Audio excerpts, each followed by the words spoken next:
प्यारे बच्चों, इस वीडियो में हम कक्षा 4 की जो हिंदी की पाठ्य पुस्तक है, जिसको फुलवारी के नाम से जानते हैं, उसके दूसरे पाठ प्यासी मैना के अभ्यास प्रश्नों को करेंगे और आपको ये सभी प्रश्न ध्यान से देखने हैं। इनके उत्तरों को जब आप ध्यान से देखेंगे तो आपको ये ऐसे ही याद हो जाएंगे। शुरू करते हैं प्यारे बच्चों अपने इस वीडियो को। हमारा सबसे पहला प्रश्न है, प्रश्न 1, उत्तर लिखिए। मैना क्यों परेशान थी? तो मैना क्यों परेशान थी, इस प्रश्न के उत्तर में आपको क्या लिखना है? मैना प्यास के कारण परेशान थी, क्योंकि मैना को प्यास लग रही थी, इसलिए मैना बहुत परेशान थी। अब देखते हैं दूसरे प्रश्न को। दूसरा प्रश्न क्या है? पानी के लिए तोता मैना को लेकर कहाँ गया और क्या हुआ? इसके उत्तर में आपको क्या लिखना है? पानी के लिए तोता मैना को लेकर जामुन के पेड़ के पास ले गया। वहाँ घड़ा तो था, लेकिन घड़े में पानी नहीं था। इस प्रश्न का उत्तर आपको ये लिखना है। अब देखते हैं तीसरे प्रश्न को। गए कबूतर ने गुटर गूं करके गोरैया से क्या पूछा? इस प्रश्न के उत्तर में आप क्या लिखेंगे? कबूतर ने गुटर गूं करके गोरैया से पूछा, क्या बात है, तुम लोग बहुत खुश हो? इस प्रश्न का उत्तर ये लिखना है। अब देखते हैं चौथे प्रश्न को। चौथा प्रश्न क्या है? मैना को गोरैया की किस बात का आश्चर्य हुआ? इस प्रश्न के उत्तर में आपको क्या लिखना है? जब गोरैया ने मैना से कहा कि वह अभी नहाकर आई है, तो इस बात पर मैना को आश्चर्य हुआ। अब देखते हैं नेक्स्ट प्रश्न को।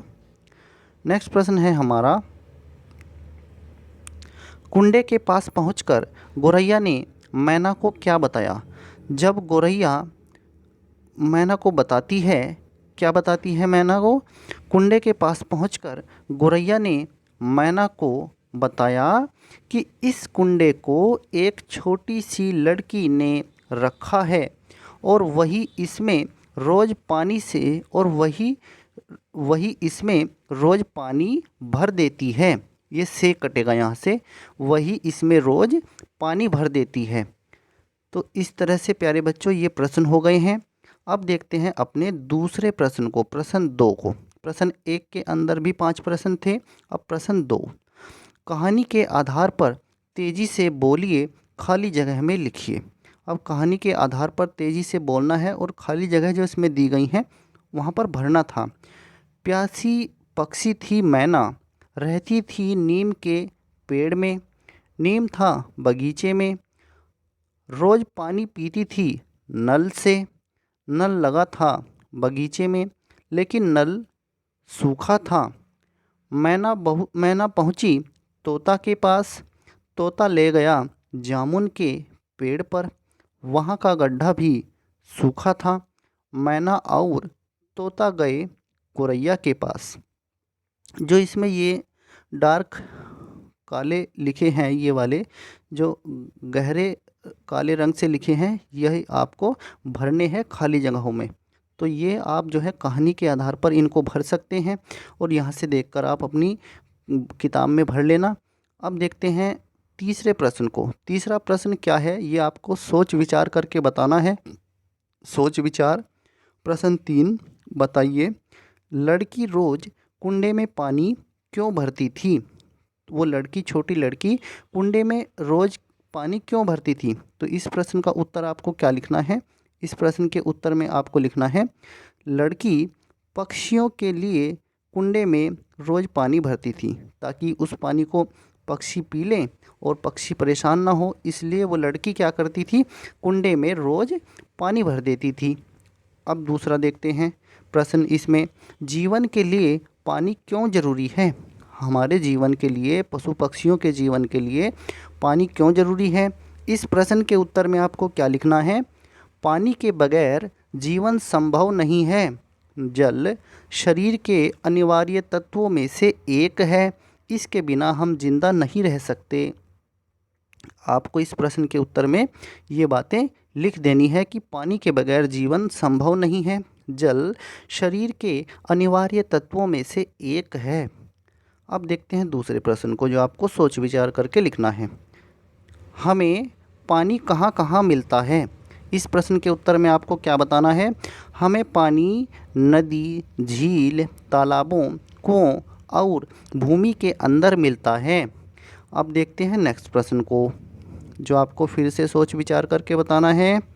हम किन किन तरीक़ों से पानी की बर्बादी को कम कर सकते हैं? तो इसके उत्तर में आपको क्या करना है?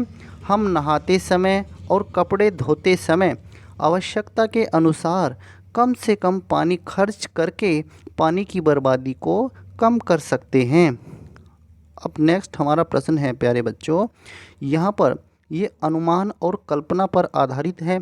चौथा प्रश्न अनुमान और कल्पना पर आधारित।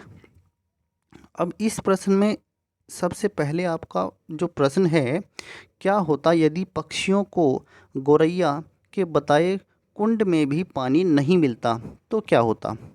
तो पता है क्या होता? इस प्रश्न का उत्तर आप क्या बताएंगे? यदि पक्षियों को गौरैया के बताए कुंड में भी पानी नहीं मिलता तो उन्हें पानी की तलाश में बहुत दूर दूर तक भटकना पड़ता। ऐसा ही होता अगर उन्हें वहाँ पर पानी नहीं मिलता। नेक्स्ट प्रश्न है जो आपको फिर कल्पना करनी है। रोज़ पानी रखती थी जिसमें पक्षी आकर अपनी प्यास बुझाते थे। तुम पशु पक्षियों के लिए क्या क्या कर सकते हो? ये आपको बताना है। पशु पक्षियों के लिए क्या क्या कर सकते हो? इस प्रश्न के उत्तर में क्या लिखना है? हम भी उस लड़की की तरह पक्षियों के लिए घड़े में पानी भरकर रख सकते हैं और कुछ अनाज के दाने भी रख सकते हैं। अब देखते हैं प्यारे बच्चों, इस पाठ में जो भाषा के रंग हैं यानी कि व्याकरण से संबंधित प्रश्न हैं, क तीन तीन पर्यायवाची शब्द लिखिए। अब हमें इनके तीन तीन पर्यायवाची शब्द लिखने हैं। सबसे पहले पानी का, पानी के पर्यायवाची हैं जल, अम्बु, नीर। पक्षी के हैं खग, विहग, पतंग।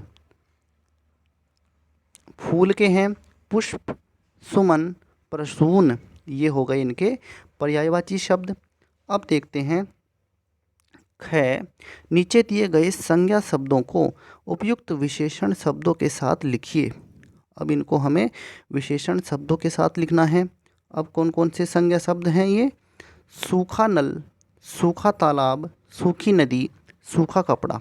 ऐसे ही सूखे खेत, सूखे पेड़, सूखी लकड़ी, सूखा कुआं, सूखा घड़ा, सूखी नहर, सूखी फसलें, सूखे तिनके, सूखे पत्ते, सूखी डाल। इस तरह से आप इनको लिख सकते हैं। सूखा जो है वो हमारा विशेषण है और नल, तालाब, नदी, कपड़ा ये संज्ञा शब्द हैं। ऐसे ही खेत, पेड़, लकड़ी, कुआं, तिनके, फसलें, नहर, घड़ा, पत्ते, डाल ये सब संज्ञा शब्द हैं और सूखा विशेषण शब्द हैं। विशेषण किसको कहते हैं? वे शब्द जो संज्ञा या सर्वनाम की विशेषता बताते हैं उनको हम विशेषण शब्द कहते हैं। अब देखते हैं प्यारे बच्चों गए प्रश्न को। इसमें ऐसे वाक्यों की रचना कीजिए जिसमें योजक चिन्ह का प्रयोग हुआ हो, जिसमें योजक चिन्ह का प्रयोग हुआ हो। तो योजक चिन्ह जो है वो दो शब्दों को जोड़ने में काम आता है और ये इस तरह से बनाते हैं हम। दो शब्दों को जोड़ने में काम आता है। जैसे हमने लिखा रात दिन, रात और यहाँ योजक चिन्ह लगा दीजिए रात दिन। तो इस तरह से ये योजक चिन्ह के माध्यम से हमने जोड़ दिया है। अब देखते हैं वाक्य बनाना है हमें। तो इसमें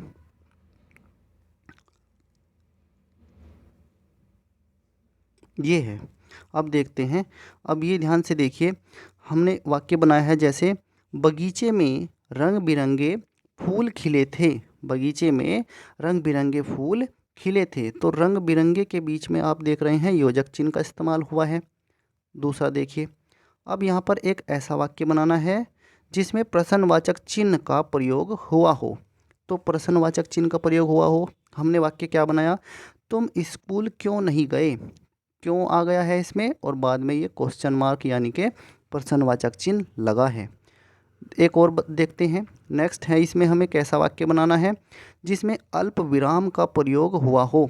एक ऐसा वाक्य बनाना है।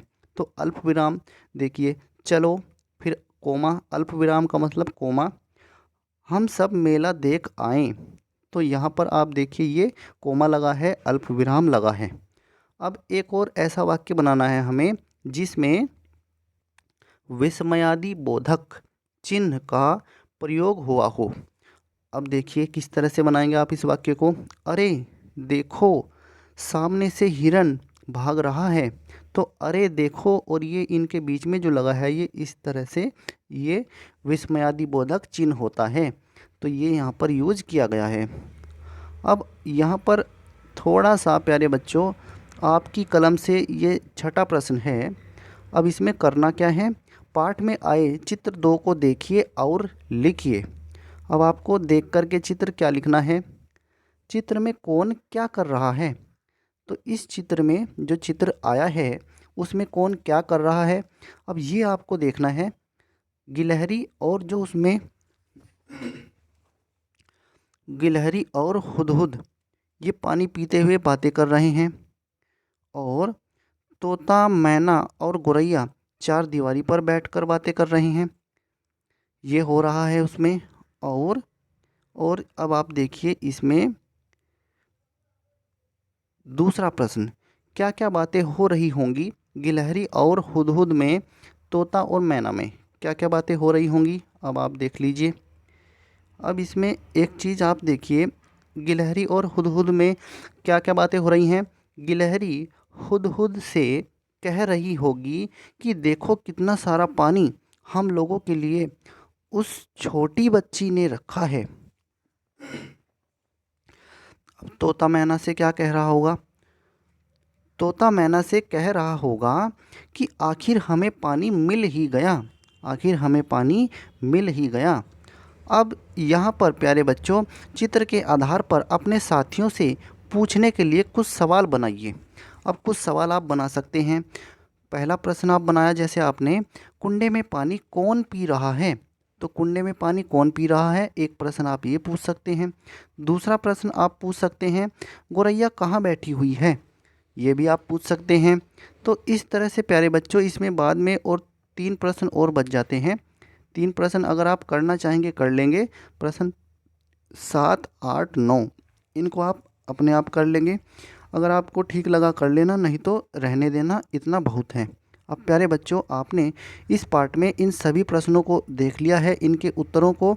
अगर आपको ये वीडियो अच्छा लगा है तो कृपया करके इसको लाइक कीजिए, शेयर कीजिए। धन्यवाद प्यारे बच्चों।